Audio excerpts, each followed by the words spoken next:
you, the working person, are going to need to be ready to learn, unlearn, and relearn and do jobs that don't exist today. Take skills you have and identify what the delta is, what the gap is between what you need to know and then figure out where you need to learn it and learn those skills and then do the new job and then do it again and then do it again.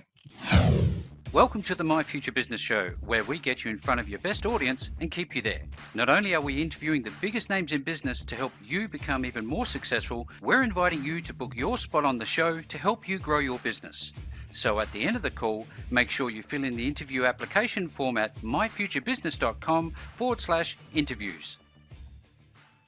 Hi, and welcome back to the My Future Business Show. My name's Rick Nusky. I'm the host of this wonderful experience, and I just want to take pause to thank you, the listeners, for supporting the show, and all of my guests. You have been absolutely wonderful. Your feedback is incredible, and it's making all the difference, knowing that it's making a difference for you. Now, on today's show, I have somebody incredibly special. His name's Christopher Bishop, and we're going to be talking about futurists. We're going to be looking at the future of jobs, and a lot of other different things, a lot of very interesting topics that Christopher has been involved with throughout his life. So welcome to the show, Christopher. Well, hello, and welcome. Delighted to be here. I'm just unplugging my phone. I realized I have a landline next to my desk, and mostly I get spam calls these days, but would be a drag to be interrupted. You're not the only one. Rick, I'm delighted to be here. Looking forward to our conversation, sharing my perspective on how people need to think about learning and working in the global borderless workplace, and especially in this crazy time that we're in with the pandemic and the global economic collapse. Yes, it's absolutely my pleasure to have you here. Now, we were just talking offline about, the quickening process, technology, and the intertwining of all these wonderful things. I mean, it is, after all, a great, big, wonderful world we live in, and opportunities abound in the toughest time. Is it a matter of perspective, do you think?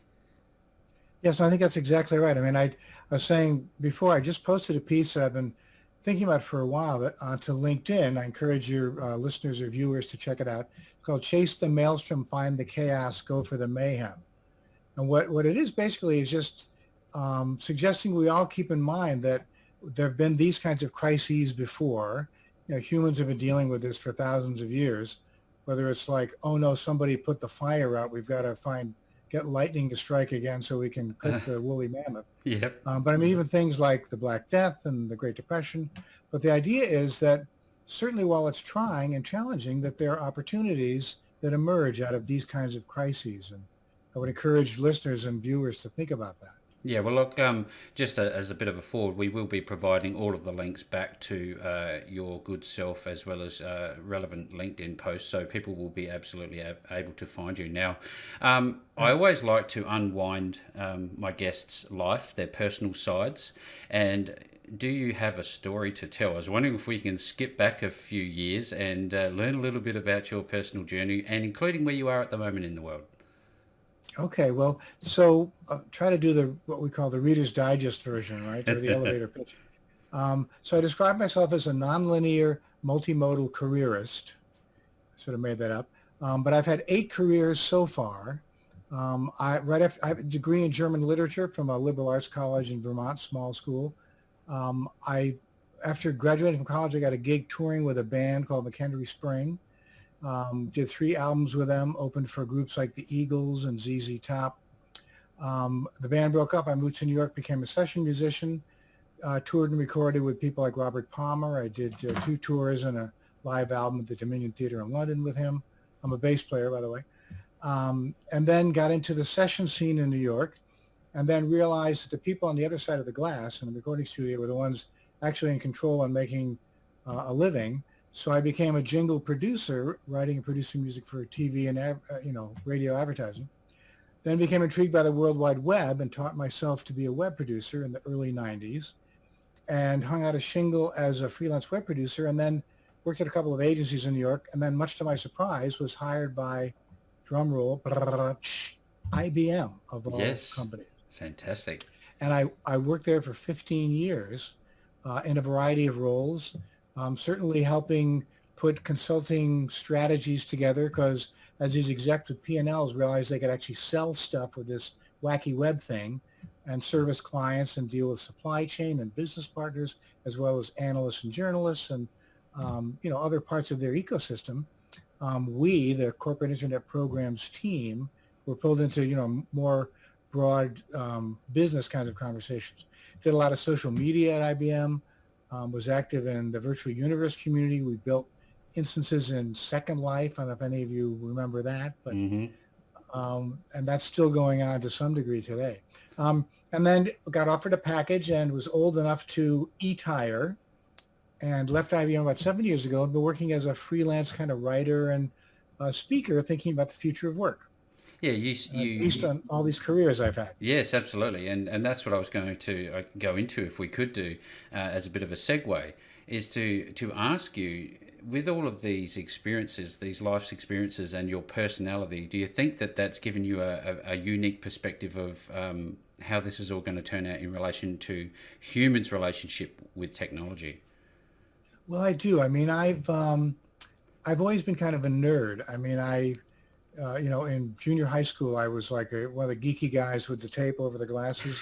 Now I have these Italian designer ones, but Very nice. you, these were like preceded by the pretty nerdy, 50s style. I was into gamma rays and the science club. So I've always been kind of a closet nerd, if you will. And I think music and mathematics tie together as well, right? Hmm.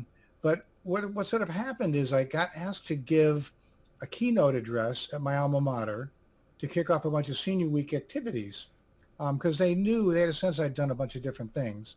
And reflecting upon how I'd navigated these multiple careers at that point, I said, I'm kind of, and looking at the way people are learning and working, it was like I'm kind of, with all lack of modesty, the poster child for the way today's learners are certainly going to work. And began to do some research and discovered data points like that the U.S. Bureau of Labor Statistics says today's learners are going to have 8 to 10 jobs by the time they're 38. Other research indicates that 85% of the jobs that today's learners are going to do haven't been invented yet. And that ties to my life. So, I mean, I was running a synclavier, a digital musical instrument in New York Hmm. in the early 90s that didn't exist like 10 years before that. That wasn't a job, running a digital musical instrument or building websites. I mean, in 1994, there were like 10,000 websites on the planet. It's cutting So edge, wasn't it? again, so I'm reflecting on how technology has changed culture and business and society, and it's really been doing it for hundreds of years, if not longer. So, do you think that, I guess, global crises as we're going through right now is an opportunity to adapt and innovate? And how does that work? Yes, I do. Absolutely. I mean, as again, I said in my piece, I mean, things, I can think of half a dozen examples right off the top of my head, Hmm. which I think will resonate again with viewers and listeners. I mean, education is never going to be the same, right? Any of us who have kids in school or friends who are teachers, I mean, it's a whole new model. It's a hybrid approach now, bricks and mortars and virtual. I mean, business meetings. So here we are, you and I, we're half a planet apart, and Hmm. we're having a conversation about the future of work and future of business, right? Yeah. Telehealth. So the days of going to the doctor's office for an in-person visit for anything other than a major issue are kind of gone, right? I mean, and even up to including things like I think of crypto assets. So that's a bit of a stretch, but I mean, the way value is created and stored and distributed and things like Bitcoin and managed with tools like blockchain, again, all sort of technologies and attendant business models that didn't exist like 3 to 5, certainly to 10 years ago. I'm a So big bel opportunity. Yes, I'm a big believer in the 80-20 rule, and I think that there's going to be a lot of innovation, but most of it will fall off. What do you see in the future? Aside from what we're seeing right now, remote work and all this, utilization of technology, what are some of the up and coming platforms and opportunities do you think there will be? Well, certainly there are going to be ways to rethink, healthcare writ large, and more specifically things like how healthcare is delivered. I mean, down to robots cleaning intensive care units, to using supercomputers for drug discovery, um, new ways to monitor and manage patient data on a global scale. Hmm. I think we have a long way to go with that, but wouldn't it be great if we could, leverage collective wisdom and knowledge to help address this pandemic, more systemically, more globally? I mean, I think that's a big challenge and a big opportunity as well. Thank you for Just, sharing. Yeah, a this is couple of wonderful. examples. Yeah, I wonder though if you talked about earlier, Christopher, how people will be going through 8 to 10 jobs by a certain age. Um, how do they navigate that side of it if there is such an I'm in the door one day and I'm out the door the next? How do you build a relationship that's actually based on something that's material? Well, I think again, relationships sort of take on a different meaning, right? So uh, there's a great book by Tom Malone. Again, we should put this link Yep, in the in the post. content post Yep. event. Thomas Malone is a professor at MIT Sloan School of Management, right, connected to MIT up in Cambridge, Mass. He wrote a book called The Future of Work, and he wrote it like 10 years ago, but I think it's quite prescient. And his conjecture is that in the next decade or so, corporations will devolve and turn into basically a network of networks. So companies, big companies, certainly will have sort of a core set of constituents or subject matter experts. There'll be the strategy exec, and there'll be the operations exec, and maybe corporate legal, and a marketing person, an operations person. Hmm. And everything else will be managed across a network, the way that movies are made. So the message is, relationships are going to be key, and they're going to be very different from the kind of relationships you have now. So where you go into an office space and you interact with the same 20 or 30 people, or even globally, maybe if you work at IBM, you're interacting with some percentage of like 430,000 people all over the planet. But the idea of having your own sort of network and your own brand, your own voice, if you will, Hmm. is going to be critically important as you move through these multiple jobs, your multiple careers, because again, the premise is that the portfolio of products and services, this is my conjecture, right, Yep. of innovative companies is moving too fast to have people with niche skills or expertise. They're going to, the working person going through their working career life, are going to need to be ready to learn, unlearn, and relearn and do jobs that don't exist today. Take skills you have and identify what the delta is, what the gap is between what you need to know Hmm. and then figure out where you need to learn it. And there are lots of options for where you can learn now. And learn those skills and then do the new job and then do it again and then do it again. Yes, absolutely. This seems to me that that the workplace will have less direct employees as well, and more independent contractors. The relationship has fundamentally changed, hasn't it? Yes, for sure. Now, I I mean, it's, wonder, given that we're all sort of tied to our home bases at the moment, and I have many friends and many colleagues who are definitely in this space where they're working from home. They're digitized. They've never been there, and a lot of them are very fearful of what's coming up. Again, I think this comes back to perspective. I wonder if we could talk a little bit about how to manage your fear of new technologies. yeah, I mean, I think it's, we all have apprehensions to varying degrees, right? Hmm. Um, some people are totally comfortable embracing new tech, and some people are totally paranoid or anxious or apprehensive, trepidatious about what's coming. So I think as a general rule, it's a good idea to sort of take a step back and realize that technology has been changing again for like hundreds of years, and that we need to sort of understand what it is. That there's always going to be a period of sort of innovation and then some kind of rationalization or maybe even a crash where we figure out sort of what the standards might be, what the applicability might be, how it might drive business models, how it might provide value to society and culture, and then sort of a reckoning or an incorporation into everyone's daily life. And we go on and do it again, do it with the next thing. I mean, I think of personal computers, right? So can you imagine if we didn't have personal computers today? I think Mm. when they first arrived, they were expensive, certainly, sort of in the 80s and early 90s. They were complicated.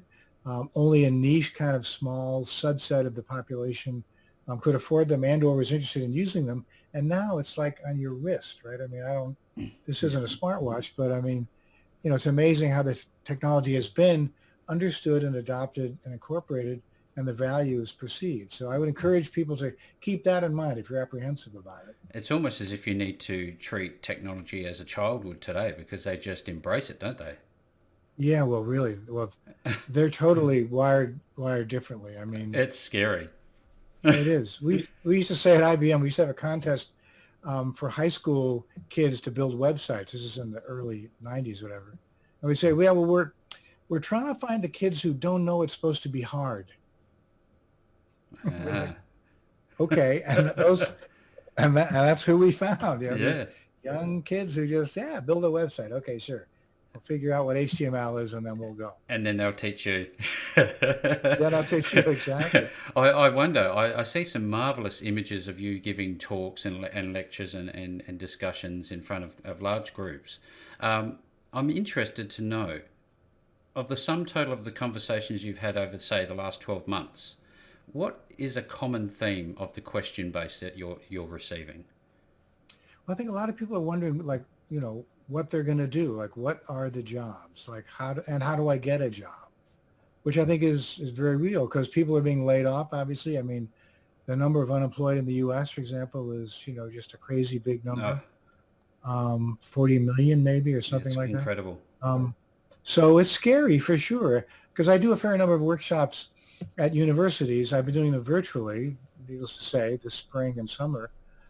It's a session I call How to Succeed at Jobs That Don't Exist Yet.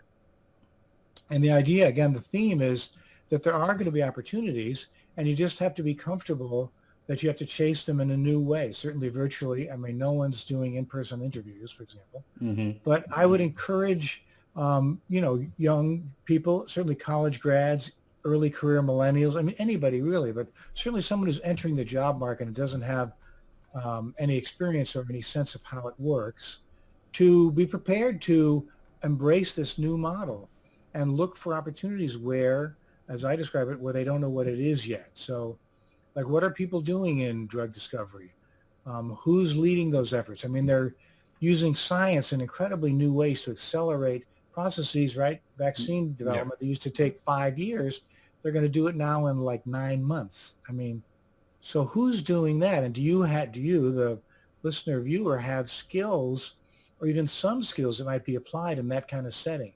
And as I said before, there are lots and lots of opportunities like that are emerging as a result of the pandemic and the global economic crisis. This is wonderful content. So wonderful. It's a hand in glove experience. This call for us, Christopher. Thank you so very much. Now, I wonder from I guess, a Thank you. practical perspective, when people visit your content-rich website, they're going to see a lot of different things going on there.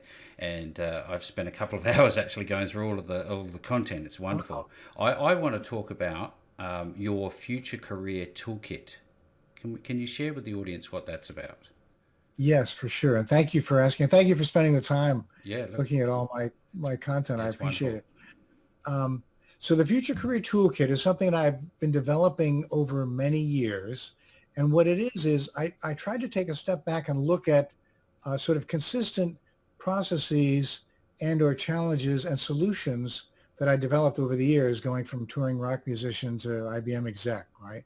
And I've codified them into what I call my Future Career Toolkit. And there are three tools: voice, antenna, and mesh. And the voice piece is around using triggers. It's actually a semantic intuition set of tools that I developed with this ideation guru, a friend who lives not far from me here in Connecticut. Hmm. And using triggers like your favorite movie or a book or a TV show or even a game, and figuring out what about it resonates with you as a way to tease out areas you're focused on or that you're passionate about or interested in. And then we take the results of those triggers, that voice exercise, and plug them into a grid that I call antenna, which is a process of finding where are conversations going on around those topic areas. So to give you an example, so when I do it, um, I tease out Blade Runner 2049 is my favorite movie, Hmm. recent movie, because it deals with sort of future tech and future culture, which I'm interested in. And then the book I liked was Rise and Fall of Nations by Ruchir Sharma. He's an economist. And he talks about sort of trending around GDP and education and what countries are emerging and evolving and which are sort of stagnating. And because I'm interested in global economics, because at the end of the day, it's all about business, whether we like it or not. Of course. So the antenna grid looks like me following BBC Click, for example, a TV show that's produced once a week about emerging technologies sort of at the fringe that are driving growing emerging business models. I look at the New York Times for sure. There's a show called Bloomberg Technology that's on every day at 5, and they talk about the connection between innovation and mostly Silicon Valley and technology and business. Yeah. So that's a source.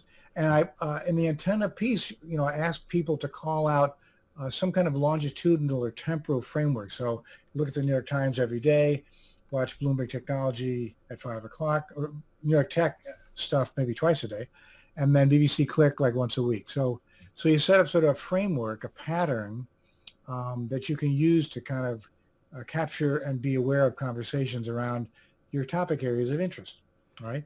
Yep. And then the third piece is mesh, which is tracking down. And I encourage people to use LinkedIn. I think it's the de facto standard, the lingua franca, the coin of the realm, right? I mean, there are 260 million people on LinkedIn, mostly professionals, right? Mm-hmm.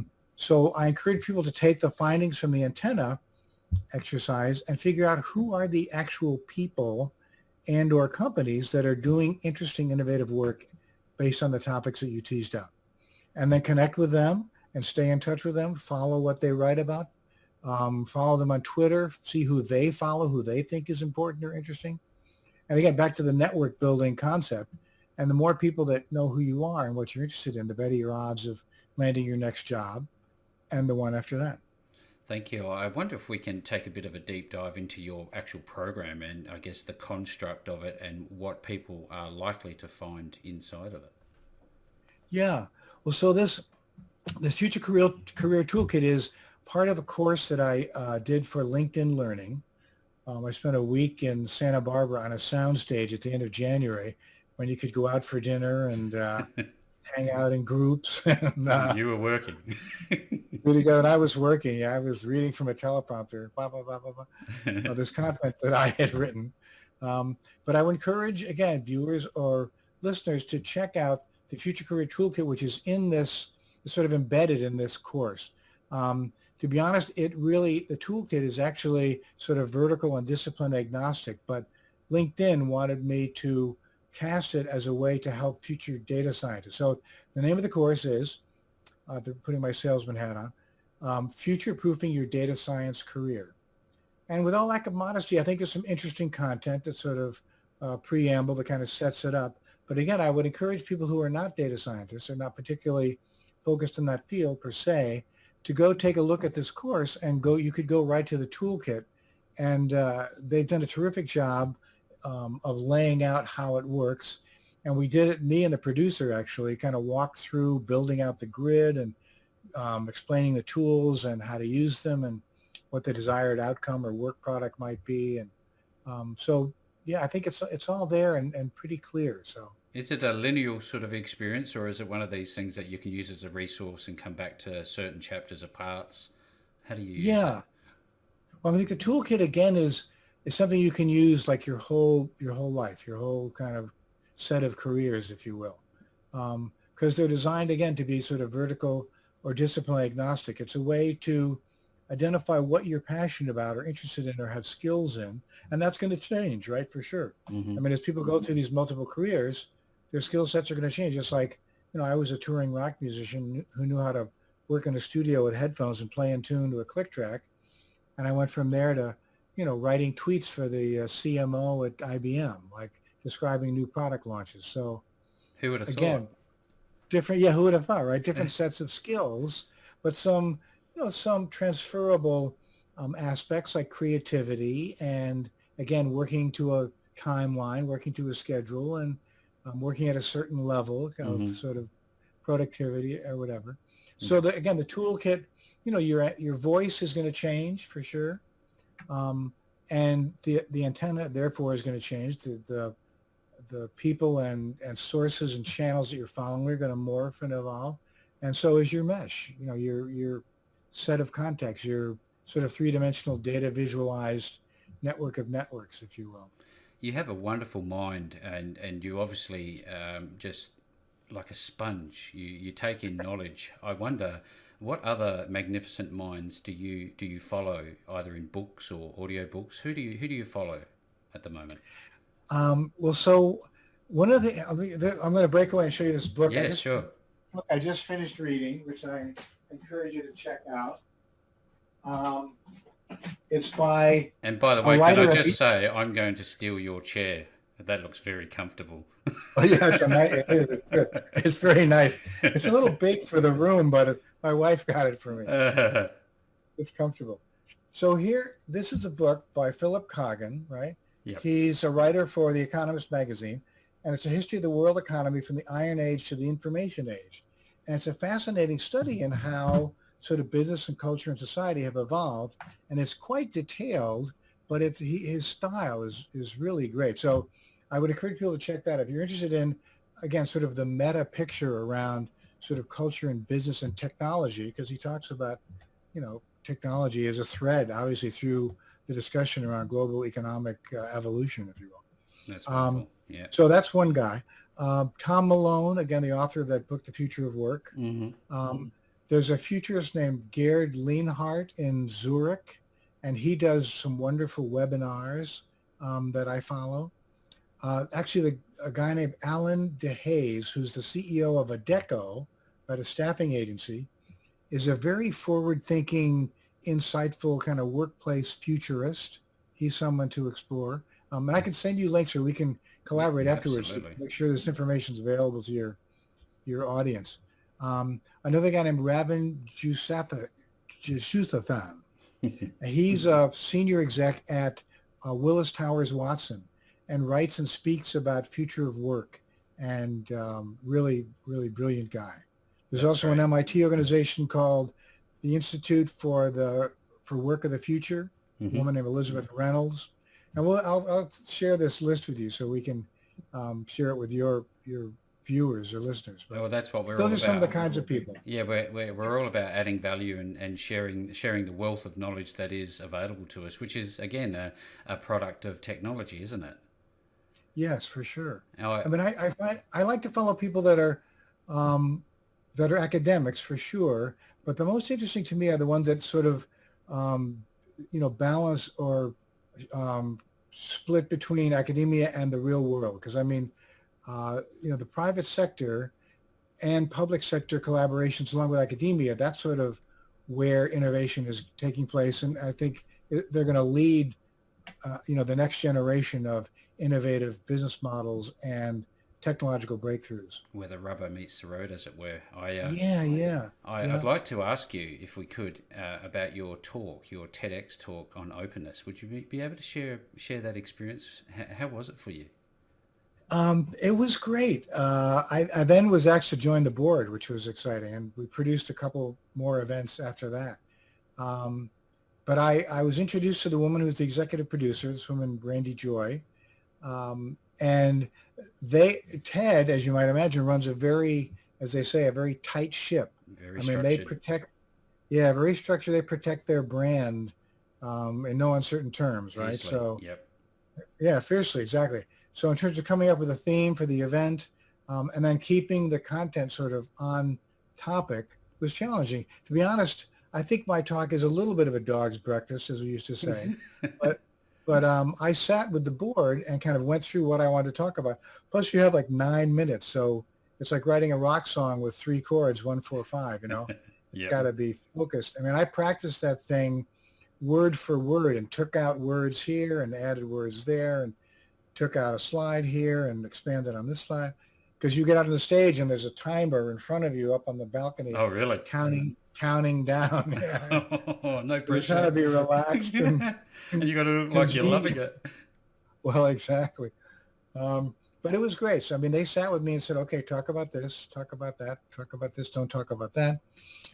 So the first part of it is kind of my multiple careers, or my career path. And then the second half was, they asked me to describe how IBM was using social media at the time to connect this global community of like 430,000 people.